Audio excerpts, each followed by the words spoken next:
Flor.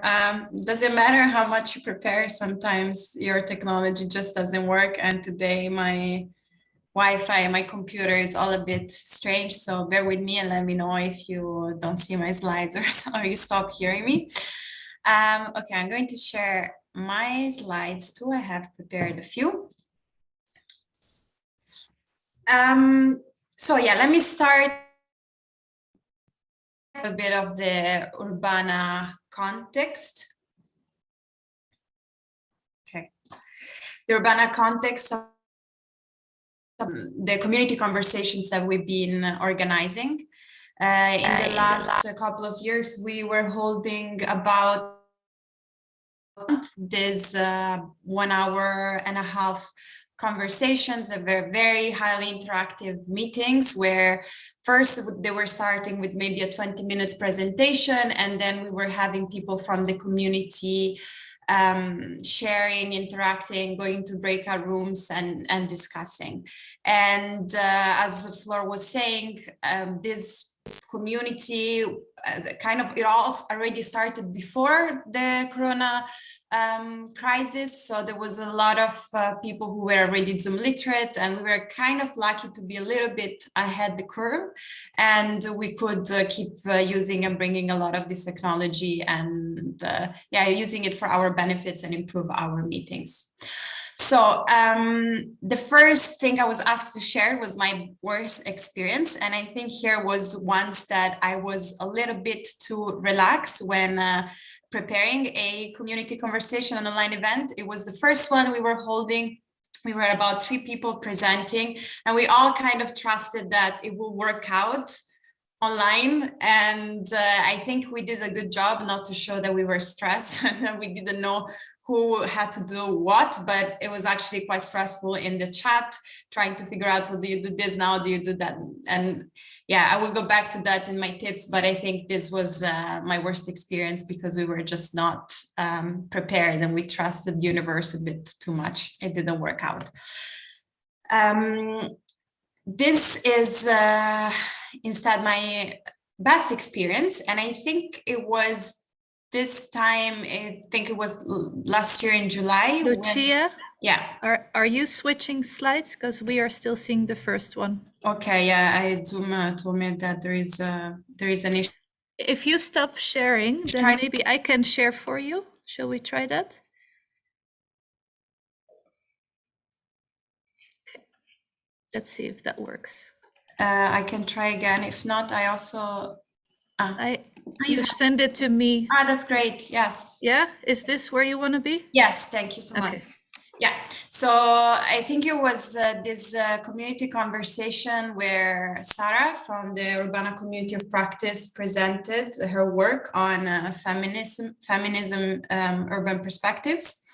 And this was great because it was just a topic I loved, I felt very passionate about, and it was something that I was also understanding. And I think this might sound kind of cliche, but I think that when you're facilitating an online event of a topic that you really love, people feel that passion, and people feel you engaged and they get engaged. And we had a lot of people turning up, and there were a lot of questions and a lot of engagement overall in the audience. Next. Yeah, so the 3 top tips. The first one is to ask for feedback after your online meetings and your online events, and to take it seriously, because it's kind of routine to ask for feedback, but then you have to make sure that you have the time to sit down and be ready to listen to this feedback and trust that they're valuable and implement it to change your online meetings. The second one is to be prepared, rehearse all the time. Do have a script, do make sure that you understand what are the different roles. There is a lot of work that goes behind organizing a meeting. I can say that for this meeting, we met 2 times. There was a lot of exchange of emails. There were a lot of Google Docs. There was a lot of work from the Drift team going into this. So it's just never, again, it's not just the universe. It's there's actually a lot of energy and preparation that goes into it. So that's also my tip. The third one is to adapt on the way and be flexible. Here, I don't mean so much during the event. Of course, you need that flexibility. So for instance, as I was experiencing internet issues, I immediately sent my PowerPoint to floor, and that was a good thing to do. And another example that comes to my mind here was with the community conversations. As I said, these online events were starting with a 20 minutes presentation by someone, and then the rest of the hour was interactive in breakouts and in plenary. But we did notice that often after the 20 minutes presentation, and when it was time for people to talk and meet, we were experiencing a drop of 20 to 30%. So people were leaving the meeting because they didn't feel like exchanging. Some people were happy to stay, but others were leaving. And that taught us that maybe we should add something like a listening room. And that was something that worked out really well. So after the presentation time, we had this listening room where people could just move and keep hearing in the listening room by the presenter of that community conversation. And that worked out really well because people kept staying connected and didn't leave the online event. Then, about a dilemma here. My dilemma is whether will online meetings ever be as good as in-person ones. In-person meetings have this beautiful thing that is the energy that is exchanged between the people, is this sense of belonging, of community that you experience. And I think all these things are important prerequisites for justice, because this sense of togetherness is something that is also important and necessary for justice to happen. And again, I'm not having an answer here. It's my dilemma. I think that there's been a lot of innovation and a lot of progress, and that is great. But I wonder to what extent it can replace this sense of togetherness that is so important for justice. Then we move on to what are, I think, opportunities for just a sustainability transition when it comes to online events. And I think that, so after talking to some colleagues and friends, it turns out that, for instance, people in the disability community have been asking for more flexibility for working from home, or having events mainstreamed online for a long time, but it was hard to accommodate these needs. While now, although there's still so much more to do, this is kind of become more normal, and it happens more often.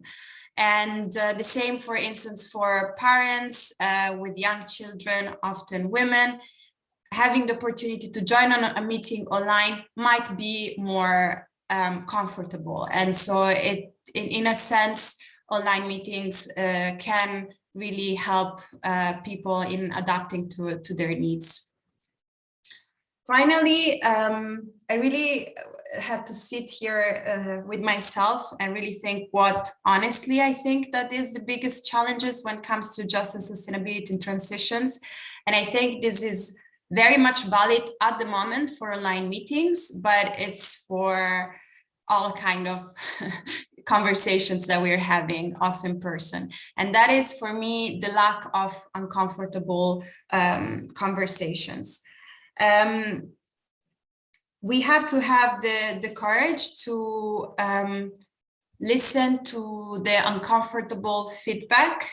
And we have to have the courage not to react with defensiveness when facing very important and sensitive conversations that relate to equity, diversity, inequality, power, and so on and so forth.